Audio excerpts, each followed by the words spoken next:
हाँ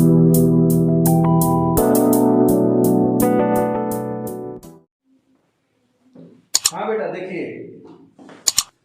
आज हम लोग ये नया चैप्टर फिजिक्स का स्टार्ट करने जा रहे हैं, एटम। ठीक है, इसमें बहुत छोटा सा चैप्टर है, ज़्यादा से 4-5 दिन में ओवर हो जाएगा। ठीक है बेटा, तो एटम में सबसे पहले बहुत सारी चीज़ें पढ़नी है, लेकिन सबसे पहले हम लोग स्टार्ट करेंगे अल्फा पार्टिकल स्कैटरिंग। सबसे पहले अल्फा पार्टिकल स्कैटरिंग स्टार्ट करेंगे, फिर उसके बिहाफ पे Rutherford nuclear model of atom की बात करेंगे, जिसमें रदरफोर्ड ने सबसे पहले न्यूक्लियस के बारे में बात किए थे। मतलब उसके पहले किसी ने न्यूक्लियस के बारे में कुछ बताया नहीं था कि न्यूक्लियस कुछ होता भी है। तो आज हम लोग डिस्कस करेंगे अल्फा पार्टिकल स्कैटरिंग क्या होता है। तो जैसे कि आप जानते हो कि अल्फा पार्टिकल होता क्या है, जैसे आप हीलियम का जो न्यूक्लियस होता है उसी को हम लोग क्या बोलते हैं, अल्फा पार्टिकल बोलते हैं, जिसमें क्या होते हैं, 2 प्रोटॉन होते हैं, तो उसको ही अल्फा पार्टिकल बोला जाता है। तो अल्फा पार्टिकल स्कैटरिंग में क्या हुआ, उसका एक्सपेरिमेंट क्या है, यही चीज आज हम लोग डिस्कस करेंगे। तो सबसे पहले अल्फा पार्टिकल स्कैटरिंग।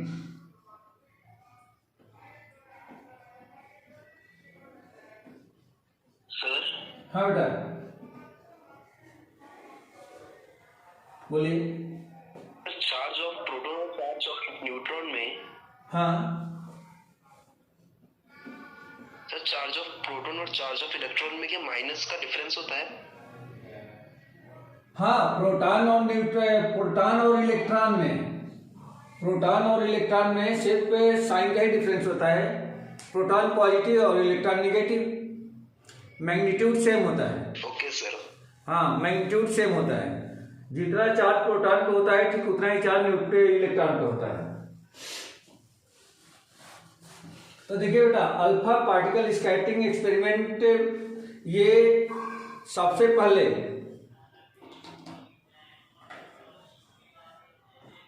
ये किन लोगों ने शुरू किया था, तो इसमें एक एच जिंजर और अर्स्ट मॉडर्न, ये 2 साइंटिस्ट थे। किसके कहने पर? ये रदरफोर्ड के ये दोनों स्टूडेंट्स थे। तो रदरफोर्ड के कहने पर इन दोनों स्टूडेंट ने इस एक्सपेरिमेंट को स्टार्ट किया था।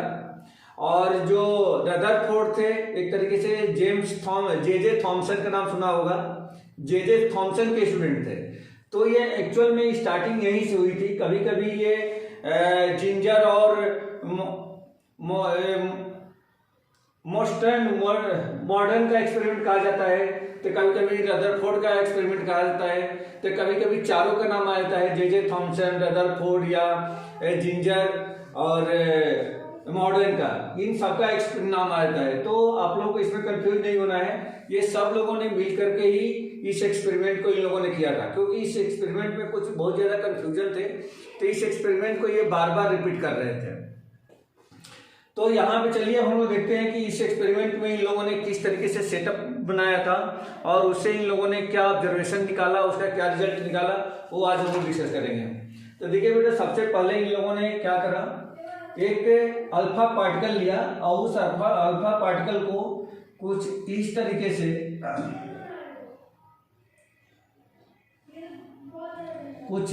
से रखा।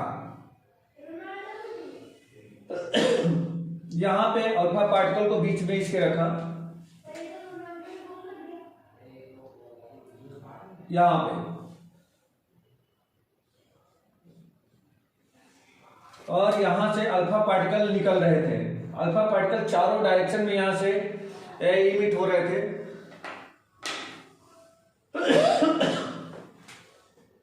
इसको हम लोग सोर्स ऑफ अल्फा पार्टिकल कहें। ये यहां से अल्फा पार्टिकल जिससे प्रोड्यूस हो रहा था वही है सोर्स ऑफ अल्फा पार्टिकल। ये बिस्मिथ है, बिस्मिथ रखा गया जहां से अल्फा पार्टिकल क्या हो रहा था, ये इमिट हो रहा था। अब यहां से जो अल्फा पार्टिकल निकल रहे हैं वो तो ऑल डायरेक्शन में जा रहे थे, और डायरेक्शन जा रहे थे, लेकिन उस सारे अल्फा पार्टिकल को एक ही डायरेक्शन में सेंड करने के लिए यहां से कुछ क्या करा इन्होंने, दोनों तरफ से लेड ब्रिक्स लगा दिए, लेड ब्रिक्स। तो लेड ब्रिक्स कुछ इस तरीके से इन्होंने यहां पे लगा दिए, जिससे कि अल्फा पार्टिकल एक डायरेक्शन में ही क्या हो, मूव हो।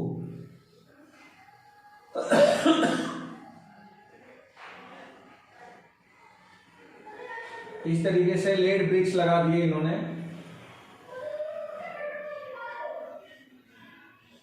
ये नीचे भी सेम चीज किया इन्होंने।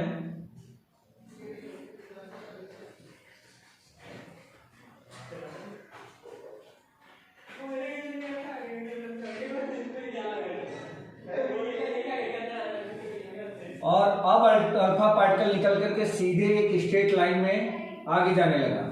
इसको ये जो था ये लेड ब्रिक्स है बेटा,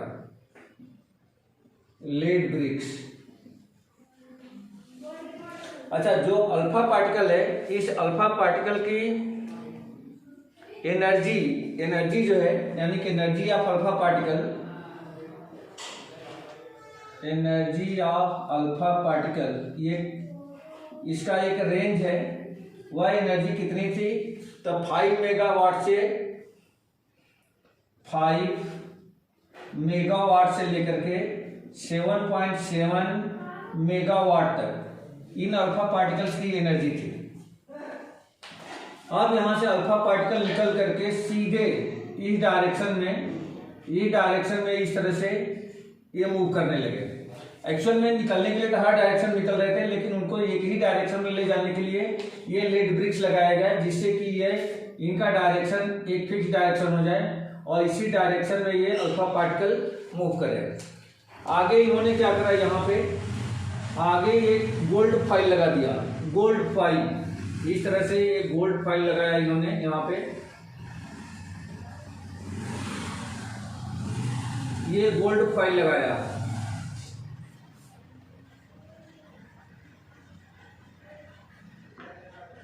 गोल्ड फॉइल। यह गोल्ड फॉइल इतना इन्होंने पतला लगाया है कि उसमें सिर्फ एटम का सिर्फ एक ही लेयर हो, एटम के पीछे एटम ना हो। जैसे मान लीजिए कि ये गोल्ड फॉइल है, तो यहाँ पे एक एटम की सिर्फ एक लेयर बनी हुई है, अब उस एटम के पीछे कोई एटम की लेयर ना हो, क्योंकि तो इन्होंने इतना पतला उसको काटा है कि सिर्फ एक ही लेयर उसमें रह गई। एटम की सिर्फ एक लेयर इसमें रह गई थी, इसके अलावा इसमें एटम के पीछे एटम कुछ भी नहीं था। तो इस तरीके से अल्फा पार्टिकल यहाँ से आया और ये अल्फा पार्टिकल इस गोल्ड फॉइल पे क्या कर रहा था, या यहाँ पे स्ट्राइक कर देते।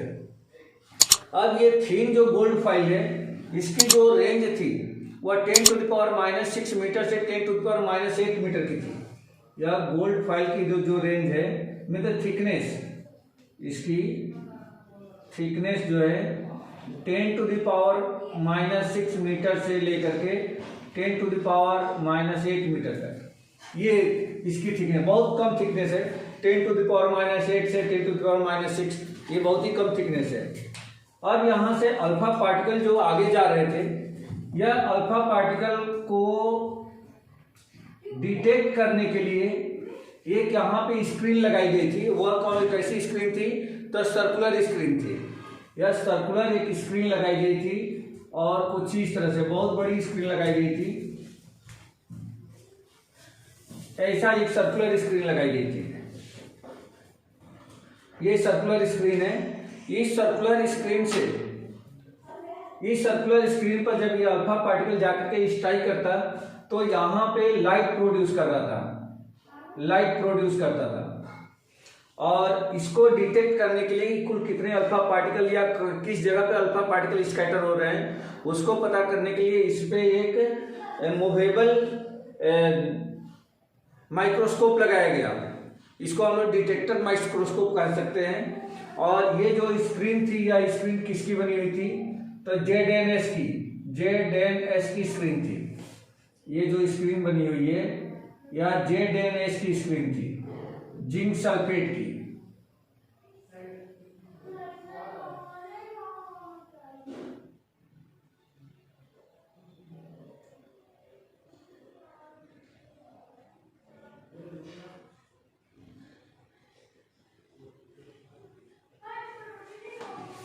ZNS screen.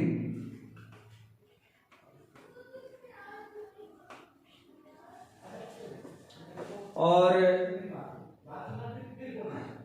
यहां पे डिटेक्टर जो लगा है इसको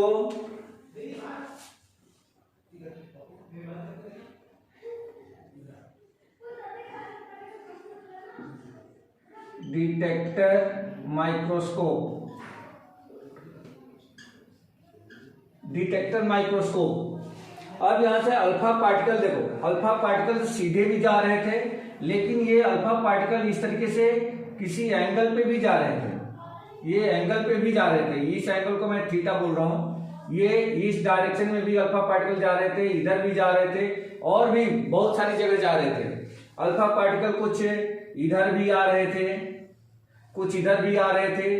कुछ अल्फा पार्टिकल क्या हो रहा था, इसी डायरेक्शन में रिवर्स भी हो रहे थे, यानी कि जिधर से जा रहे थे सेम डायरेक्शन में रिटर्न भी हो रहे थे। जहां जहां पे ये अल्फा पार्टिकल इस स्क्रीन पर स्ट्राइक करते थे, वहां पे क्या हो रही थी, लाइट फ्लैश हो रही थी। लाइट फ्लैश, जैसे मान लो यहां पे लाइट फ्लैश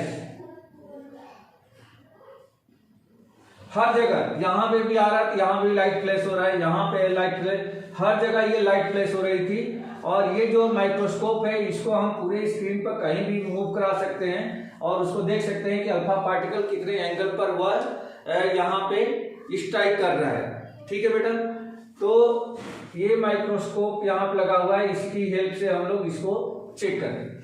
तो यहाँ पे देखिए बेटा, यहाँ पे जो ऑब्जर्वेशन बाद में निकल के आया कि क्या क्या इसमें फिनोमेना हुई थी, तो वो देखो बेटा, यहाँ पे कुछ आप देख रहे हैं कि अल्फा पार्टिकल जो यहाँ से प्रोड्यूस होकर के और गोल्ड फॉइल से स्ट्राइक हो रहा है, तो मैक्सिमम यहाँ से अल्फा पार्टिकल क्या हो रहे थे, सीधे स्ट्रेट लाइन में निकल रहे थे। कुछ बहुत ही माइनर, मतलब बहुत कम अल्फा पार्टिकल जो 1 डिग्री से ज्यादा पे क्या हो रहे हैं, डेविएट हो रहे थे। कुछ ऐसे पार्टिकल्स थे जो 90 डिग्री से, अगर जैसे मान लो ये जा रही थी, अगर सीधे आया था तो 90 डिग्री से कुछ ज्यादा एंगल से डेविएट हो रहे थे। कुछ ऐसे थे जो बिल्कुल 180 डिग्री पर, यानी कि जैसे गए और उसी डायरेक्शन में रिटर्न हो गए। तो यहाँ पे बहुत सारे ऑब्जर्वेशन देखने को मिला। जैसे आप देख रहे हैं कि ये थीटा एंगल है, तो ये 90 डिग्री से ज्यादा है, तो ये पूरा 180 डिग्री है। तो इस तरीके से अलग अलग ऑब्जर्वेशन देखने को मिले। अब यहाँ पे ऑब्जर्वेशन जब देखा गया, ऑब्जर्वेशन जब इसको नोट किया गया, तो ऑब्जर्वेशन में क्या देखने को मिला, मैं यहाँ पे नोट कर देता हूं।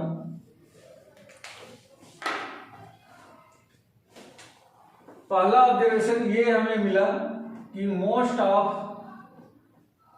अल्फा पार्टिकल्स कितना, लगभग 99.86, ये डेटा एक बार, हाँ ठीक है, 99.86% वेंट स्ट्रेट या वेंट विदाउट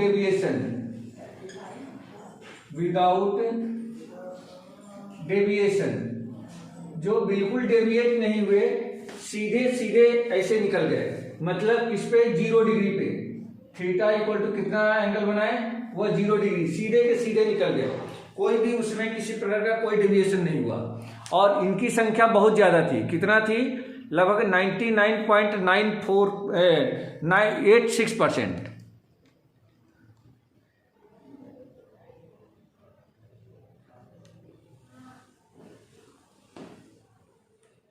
हाँ बेटा, पूरा आ रहा है क्या, पूरा दिख रहा है कि कट रहा है कुछ? दिख रहा है सर, पूरा दिख रहा है। ठीक है, तो 99.86% क्या हो गए, बिल्कुल सीधे सीधे चले गए, कहीं से कोई उसमें किसी प्रकार कोई डेविएशन नहीं आया। दूसरा ऑब्जर्वेशन देखने को ये मिला कि 0.14%, मतलब जो बच गया बस उतना ही, 0.14% deviate at more than 1 degree, मतलब 0.14% जो अल्फा पार्टिकल्स थे वह 1 डिग्री से ज्यादा पर डेविएट हुए, 1 डिग्री से ज्यादा पर डेविएट हुए।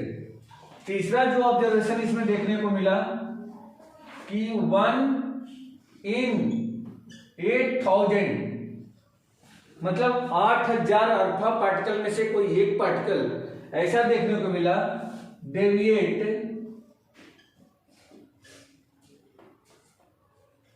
Eight more than 90 degree.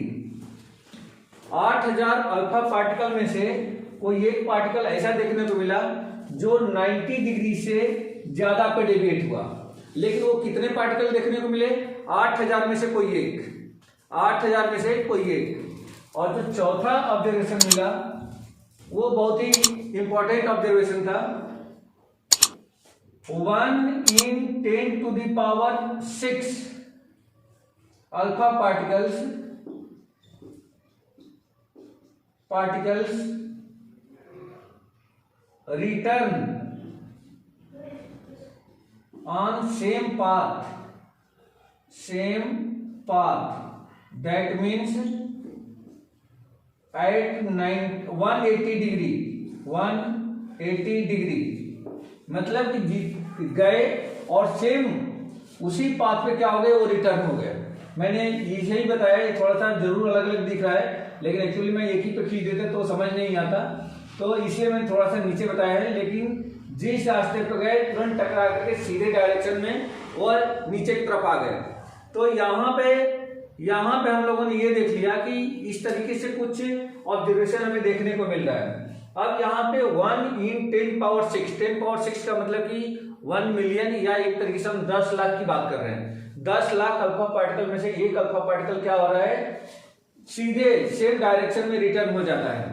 अब यहाँ पे इनका जो इनसे जो समझ आया कि एक बीच में, मतलब यहाँ जैसे पहले वाले का हम बात करें, पहले वाले में 99.86% क्या हो गए, सीधे निकल गए। इसका मतलब ये हो गया कि जो यहाँ पे गोल्ड फाइल रखी गई थी, उस गोल्ड फाइल में जो भी एटम्स हैं उनके बीच में बहुत सारी जगह खोखला है, मतलब कि यहाँ पे इस अल्फा पार्टिकल को किसी ने रोका नहीं और ये सीधे के सीधे मैक्सिमम निकल गए।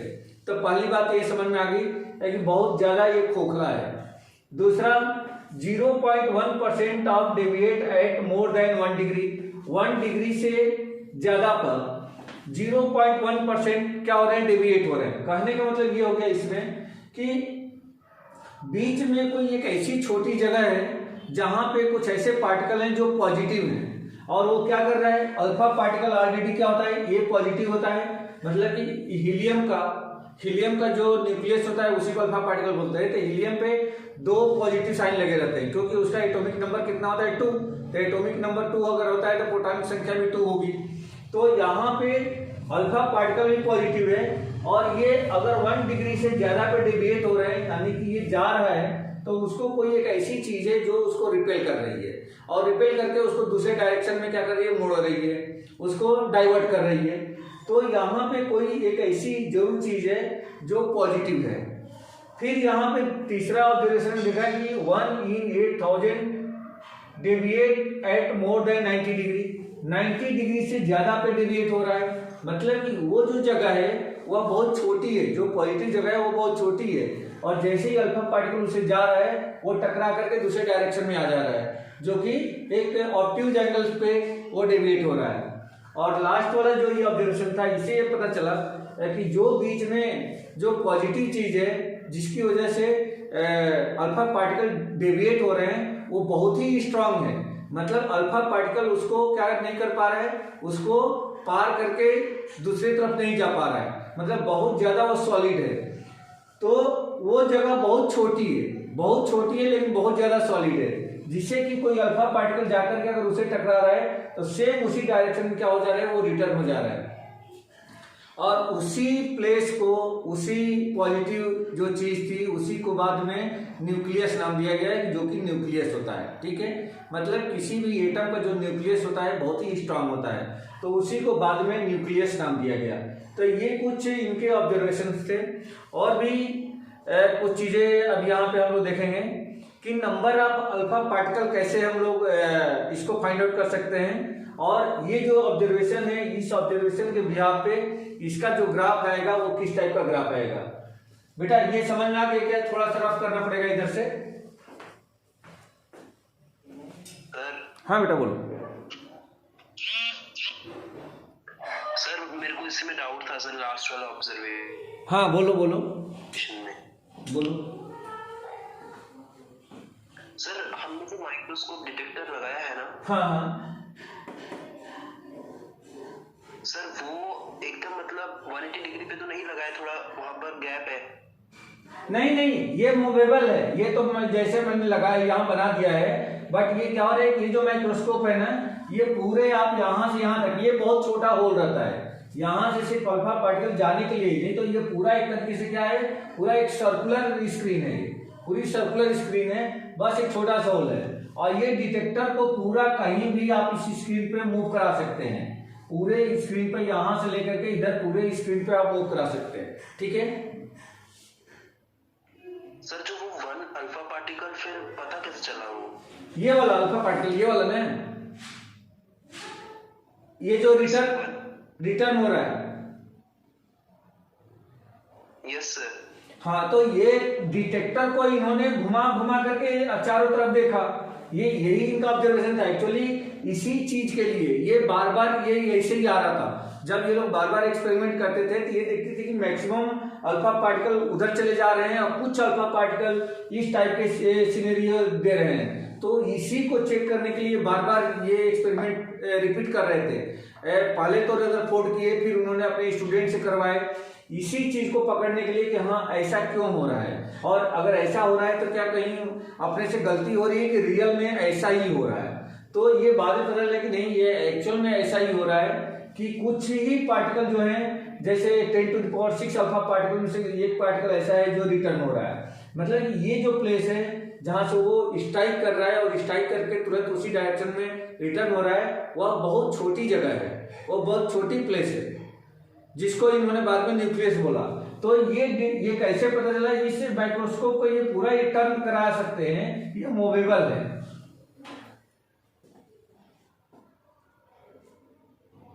ठीक है बेटा? सर। हाँ बेटा बोलो बोलो। सर मेरा क्वेश्चन ये है कि सर जो अल्फा पार्टिकल्स डिफ्लेक्ट हो रहे हैं, हाँ हाँ सर वो जहां से आ रहे हैं अगर वहीं वापस जाएंगे, हाँ, तो वो डिटेक्ट कैसे करेंगे सर? क्योंकि वहां तो गैप है। मतलब ये जो अल्फा पार्टिकल इधर से जो जा रहे हैं, और फिर मैं बोल रहा हूँ कि यहाँ से निकल के आ रहे हैं, यही बोलना चाह रहे हैं ना? हेलो, यही बोलना चाह रहे हैं ना कि जब ये रिटर्न होकर आ रहे हैं तो कैसे डिटेक्ट कर पाएंगे इसको? अब देखिए, हाँ बोलिए बोलिए।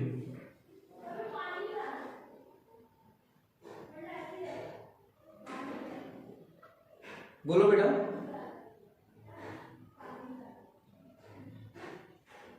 सर बोलो।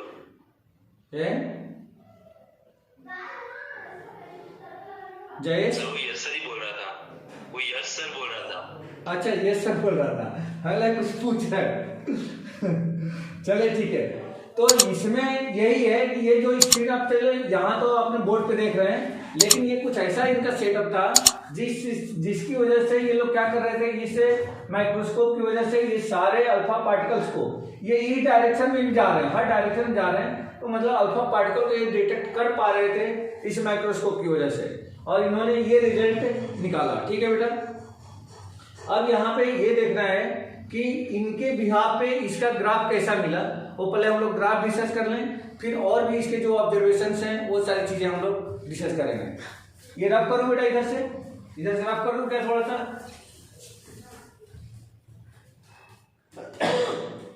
जयेश। सर। हाँ बेटा बोलिए।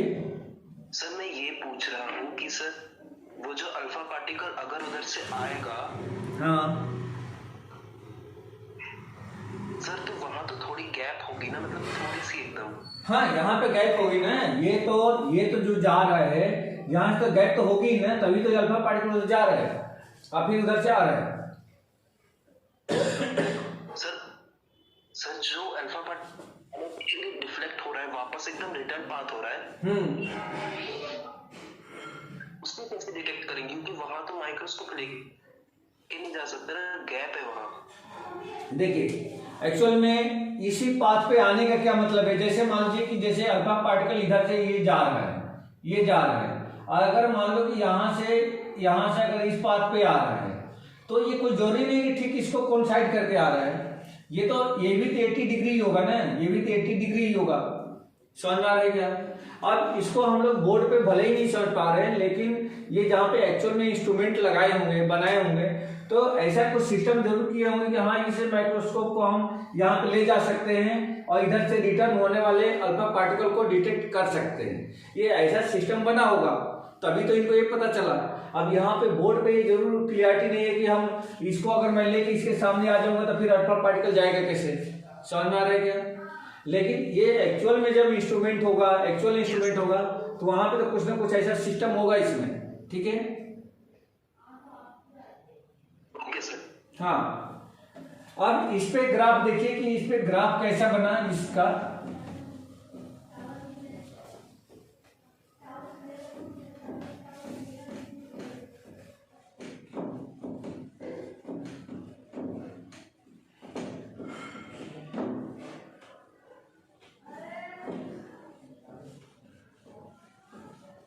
सर इसकी रिकॉर्डिंग चालू है? हाँ हाँ,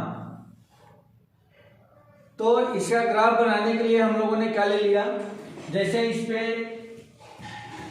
एक्स एक्सिस वाई एक्सिस हमने लिया यहाँ पे, और वाई एक्सिस पे number of alpha particles note कर लिया। Number of alpha particle N क्या है, तो ये number of alpha particles, number of alpha particles. और एक्स एक्सिस पर हमने ले लिया थीटा, मतलब थीटा जो उसमें अभी हम लोग देख रहे थे वो थीटा क्या था, तो angle of scattering of alpha particle, angle of scattering of alpha particles, of alpha particles. तो यहां पे हमने एंगल लिया और इस पे नंबर ऑफ पार्टिकल्स लिया। जैसे मान लीजिए कि ये 0 डिग्री था, ये यहाँ पे 20 डिग्री लिया, 40 डिग्री ले लिया, 60, 80, 100, और इस तरीके से मान लो कि मैंने यहाँ पे 180 डिग्री ले लिया, 180 डिग्री। और यहाँ पे ऊपर इस तरीके से नंबर ऑफ पार्टिकल्स लिया हमने, जैसे यहाँ पे 10 पावर 2, 10 पावर 3, इस तरीके से 10 पावर 5, 10 पावर 6, 10 पावर 7, इस तरीके से नंबर ऑफ पार्टिकल्स हमने इस पे ले लिया, अल्फा पार्टिकल्स। अब यहाँ पे ऑलरेडी हम लोगों ने क्या देखा कि 99% अल्फा पार्टिकल्स क्या हो रहे थे, 0 डिग्री पर डेविएट हो गए, 0 डिग्री पर डेविएट हो गए। तो 99 पॉइंट, मतलब यहाँ पे अगर हम बात करें तो इसमें जो 10 की पावर एक तरीके से 99.86 है, तो मान लीजिए कि 10 पावर 6, मतलब इसमें बहुत थोड़ा क्या हुआ, यहां से कोई डेविएशन नहीं हुआ, बिल्कुल एंगल आप देख रहे हैं कि 0 डिग्री के बराबर है, मतलब कि बिल्कुल डेविएशन नहीं हुआ, सीधे ये 0 डिग्री पे, मतलब ये यही कि यही रह गए, इनमें किसी प्रकार का कोई डेविएशन नहीं हुआ, मैक्सिमम अल्फा पार्टिकल्स। लेकिन 0.14% 1 डिग्री पे क्या हुए, 1 डिग्री पे डेविएट हुए, 1 डिग्री पे डेविएट हुए। तो कुछ ऐसे पार्टिकल्स थे जो 1 डिग्री पे डेविएट हो गए, जैसे मान लीजिए कि यहाँ पे कुछ पार्टिकल्स थे जो यहाँ से 1 डिग्री लेके जाएं, तो कुछ इस तरीके से 1 डिग्री पे डेविएट हुए। कुछ ऐसे पार्टिकल्स थे जो 90 डिग्री से थोड़ा ज्यादा पे डेविएट हुए, मतलब जैसे 110 डिग्री 120 डिग्री इस पे डेविएट हुए।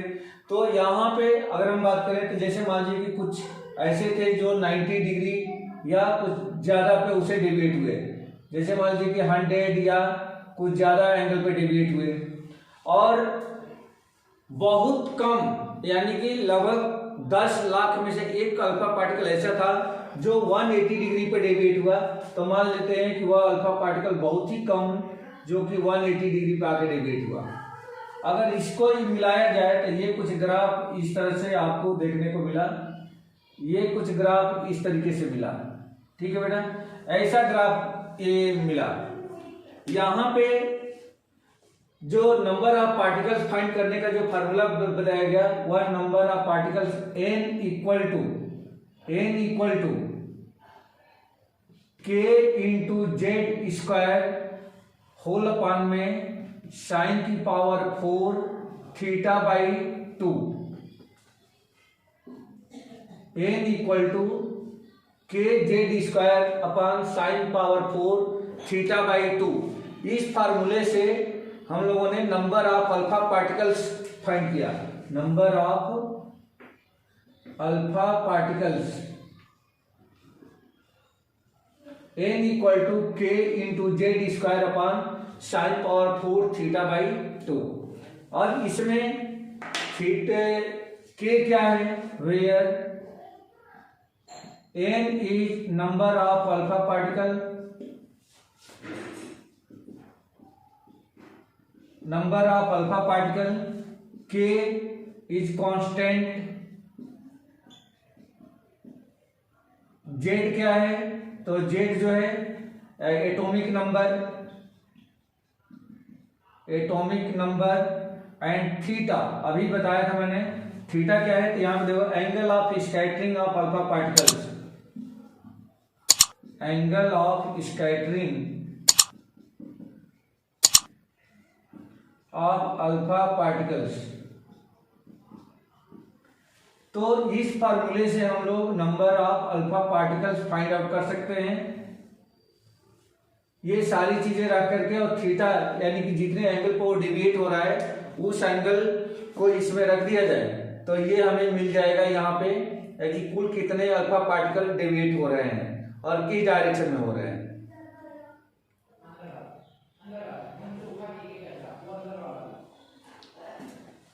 ये समझ में आ गया बेटा इतनी बात। ये एक फार्मूला है, इस फार्मूले का भी डेरिवेशन नहीं है इसमें, सिर्फ ये सीधे सीधे एक फार्मूला यहाँ पे है, n equal to k Z square upon में साइन की पावर 4 थीटा बाई 2। अब हम लोग इसका ऑब्जर्वेशन देखें कि इससे रिजल्ट इन लोगों ने क्या निकाला। The result or conclusion from experiment, इस एक्सपेरिमेंट से इन लोगों ने क्या कंक्लूजन निकाला, रफ करो बेटा इसको। Yes sir. Okay,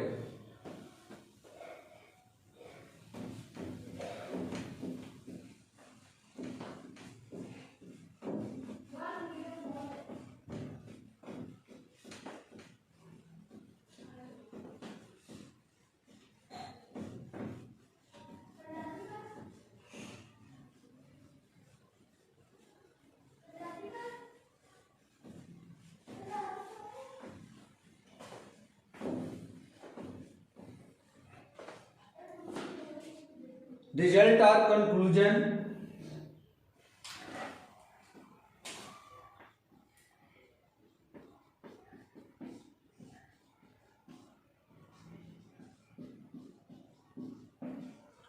from experiment.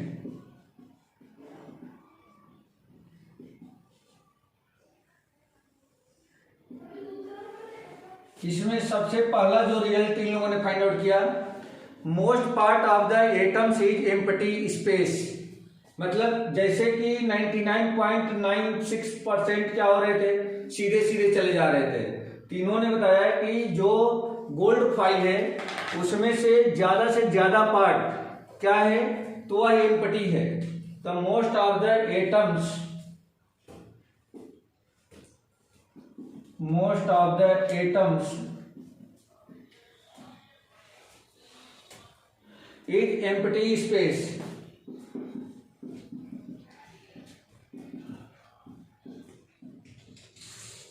Empty space, या उसको हम लोग होलो भी बोल सकते हैं, होलो, वो खाली जगह थी। रीजन क्या था इसका? तो रीजन ये था कि 99.86% अल्फा पार्टिकल क्या हो रहे थे? Passage undeviated. इसका रीजन अगर हम लिख लें तो रीजन हम लोग लिख सकते हैं कि ये क्या रीजन था? तो रीजन होगा कि 99.86% अल्फा पार्टिकल्स पासेज अनडेविएटेड, बिना डेविएट हुए क्या हो गए? 99.86%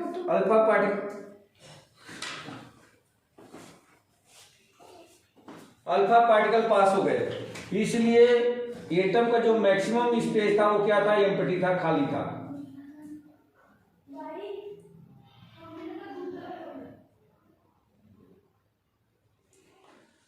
ये पहला रिजल्ट था।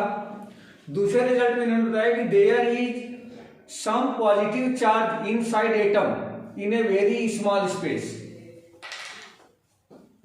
दूसरा रिजल्ट बताया कि सम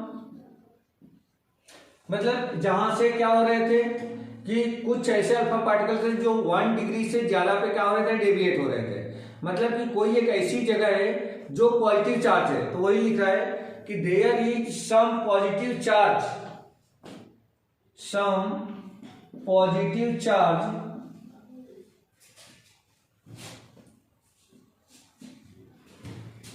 इनसाइड द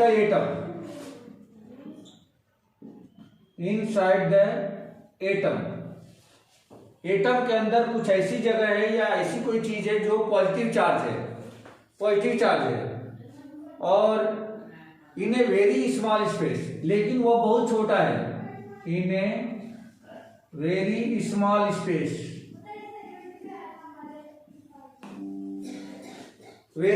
स्पेस, इसका रीजन क्या था कि 0.14% अल्फा पार्टिकल्स क्या हो रहे थे? Deflect by more than 1 degree पे। इसका जो रीजन है कि ये कंक्लूजन इन्होंने क्यों निकाला? तो इसका रीजन अगर हम लिखें तो लिख सकते हैं कि 0.14% अल्फा पार्टिकल्स डेविएट मोर देन 1 डिग्री। तीसरा जो रिजल्ट इनका था, इन लोगों ने जो तीसरा इसमें से कंक्लूजन निकाला वो ये निकाला कि the positive charge inside atom is concentrated to an extremely small space called nucleus. जो पॉजिटिव चार्ज है अंदर वह एक बहुत ही छोटी जगह में है और वह क्या है? बहुत ज्यादा कॉन्सेंट्रेटेड है, ठीक है, जिसको न्यूक्लियस कहा गया। तो ये मतलब है the positive charge inside atom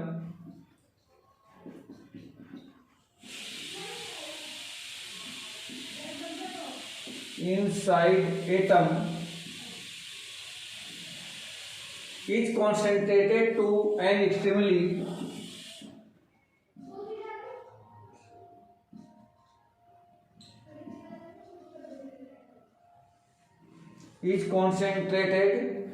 an extremely small space.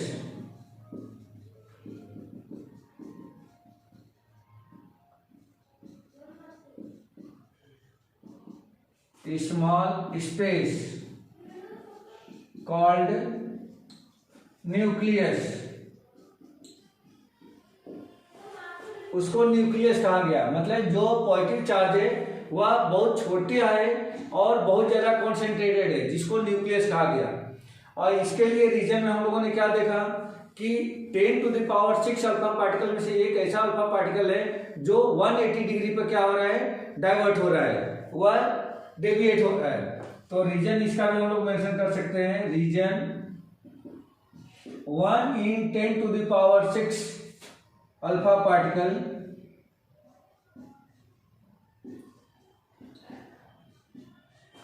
Deviate at 180 degree. ये इसका रीजन था।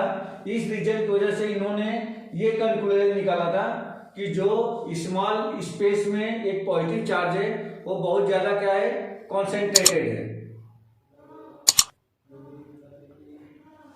फोर्थ इनका रिजल्ट था, fourth result, number of alpha particle scattered at the particular angle theta is different for different metal foils. मतलब कोई जरूरी नहीं है कि हर फॉइल के लिए, जैसे हमने गोल्ड फॉइल लगाया था तो गोल्ड फॉइल के लिए थीटा जितना जिस एंगल पे अल्फा पार्टिकल डेविएट हो रहा है, तो उस गोल्ड फॉइल को यदि चेंज करके कोई दूसरे मेटल का फॉइल अगर लगा दिया जाए तो एंगल सेम रहेगा, ऐसा नहीं है। अलग अलग मेटल के लिए अलग अलग क्या था, एंगल ऑफ स्कैटरिंग था। तो हम लोग इसको लिख सकते हैं कि थीटा, थीटा यानी कि angle of scattering, angle of scattering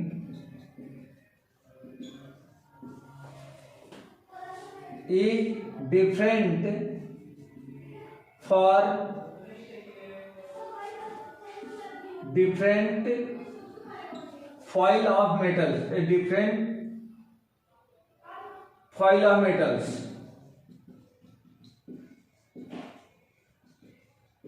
अलग अलग मेटल के फॉइल के लिए जो थीटा की वैल्यू थी वो अलग अलग थी। और लास्ट रिजल्ट इनका था ये, the electron are attracted by the nucleus. Electron जो है न्यूक्लियस से अट्रैक्ट तो हो रहे थे, but they don't move towards the nucleus. वह न्यूक्लियस की तरफ जा नहीं रहे थे। मतलब न्यूक्लियस क्या था, न्यूक्लियस पॉजिटिव होता है और इलेक्ट्रॉन जो है निगेटिव होता है। तो न्यूक्लियस जो है इलेक्ट्रॉन को अपनी तरफ खींच तो रहा था, लेकिन इलेक्ट्रॉन उसकी तरफ जा नहीं रहा था। इसका क्या रीजन हो सकता है और इसका एग्जाम्पल क्या है जो आज भी हम लोग देखते हैं, तभी इसको बात करेंगे। इसका लास्ट लिख लें, न्यूक्लियस या electron, electron attracts towards nucleus but electron don't move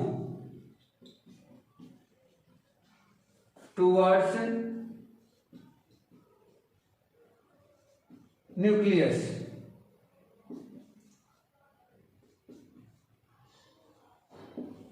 अब ये आप कैसे कर सकते हैं कि न्यूक्लियस उसको खींच भी रहा है और इलेक्ट्रॉन उसकी तरफ जा नहीं रहा है। जैसे एक एग्जांपल में हम लोग देख सकते हैं कि जैसे मान लीजिए यहाँ पे ये न्यूक्लियस है बीच में, इसका ये बीच में न्यूक्लियस है और यहाँ पे जो है ये इलेक्ट्रॉन मूव कर रहा है। अब यहाँ पे न्यूक्लियस जो है इसको क्या कर रहा है, न्यूक्लियस अपनी तरफ खींच रहा है, लेकिन इलेक्ट्रॉन इसकी तरफ आ नहीं रहा है। तो अब ये जो फोर्स इसका न्यूक्लियस के द्वारा जो फोर्स लगाया जा रहा है, इस न्यूक्लियस के द्वारा जो फोर्स इलेक्ट्रॉन पे लगाया जा रहा है, वो एक्चुअल में फोर्स जा कहां रहा है, वह फोर्स जा कहां रहा है। तो इस फोर्स की वजह से इस इलेक्ट्रॉन की जो वेलोसिटी है वह चेंज हो जाती है, वह वेलोसिटी चेंज हो जाती है और यह क्या करता है, इसके टुवर्ड्स मूव करने लगता है। मतलब इसके अलोंग, मतलब एक तरह के सर्कुलर पाथ में क्या करने लगता है, मूव करने लगता है। ठीक है, मतलब यहाँ पे क्या हो रहा है कि ये जो फोर्स है इसके वेलोसिटी को चेंज करने में वो यूज कर रहा है। ठीक है, ये इसकी तरफ आ नहीं रहा है, अपनी वेलोसिटी को क्या कर रहा है, वो चेंज कर दे रहा है। तो यहाँ पे अभी जैसे हम लोग रियल लाइफ एग्जांपल में हम देखें तो जैसे मान लो कि सन जो है अर्थ को क्या कर रहा है, सन जो है अर्थ को खींच रहा है, लेकिन अर्थ जो है सन के पास नहीं जा रही है, बल्कि अर्थ क्या कर रही है, वो उसके चारों तरफ राउंड लगा रही है। वैसे ही अर्थ जो है मून को अपनी तरफ खींच रहा है, लेकिन मून जो है अर्थ की तरफ नहीं आ रहा है, मून अर्थ के चारों तरफ क्या कर रही है, एक चक्कर लगाता है। तो ये ऐसे ही हम लोग देख सकते हैं कि जो यहाँ पे फोर्स था वह सेंट्रीपिटल फोर्स में क्या होता है, चेंज हो जाता है। यानी कि जो यहाँ पे जो इलेक्ट्रोस्टैटिक फोर्स लग रहा है वह इलेक्ट्रोस्टैटिक फोर्स किसमें चेंज हो रहा है, तो यह सेंट्रीपिटल फोर्स में चेंज हो जाता है। ये बात समझ में आई क्या बेटा, ये बात समझ में आई क्या। यही रीजन है कि न्यूक्लियस के अट्रैक्ट करने के बावजूद भी इलेक्ट्रॉन न्यूक्लियस की तरफ नहीं आता है। क्लियर हो गई बात बेटा, ये समझ में आ गई क्या। Yes sir. ओके, तो यही रीजन है कि अर्थ जो है सन के अराउंड क्या करती है, ये मूव करती है। ठीक है बेटा, नहीं तो सन के अट्रैक्ट करने पर क्या होना चाहिए था, अर्थ उसके पास चले जाना चाहिए, लेकिन ऐसा नहीं होता है। अब हम लोगों को इसमें पढ़ना है साइज ऑफ न्यूक्लियस या distance of closest approach. Distance of closest approach कहने का मतलब ये हो गया कि जो गोल्ड फाइल है या कोई भी किसी भी मेटल की जो फाइल है, तो उसके अंदर जो पॉजिटिव है, पॉजिटिव चार्ज है, वो जिसको हम लोग न्यूक्लियस बोल रहे हैं, तो जो इधर से अल्फा पार्टिकल जा रहा है वह कितना ज्यादा नजदीक तक जा सकता है, और उसके बिहाफ पे, जिसको हम लोग क्या बोलते हैं, डिस्टेंस ऑफ क्लोजेस्ट अप्रोच कहेंगे, और उसके बिहाफ पे हम लोग क्या बता सकते हैं कि न्यूक्लियस की साइज कितनी है। ठीक है बेटा, तो ये कल की क्लास में अपन इसको डिस्कस करेंगे। ओके।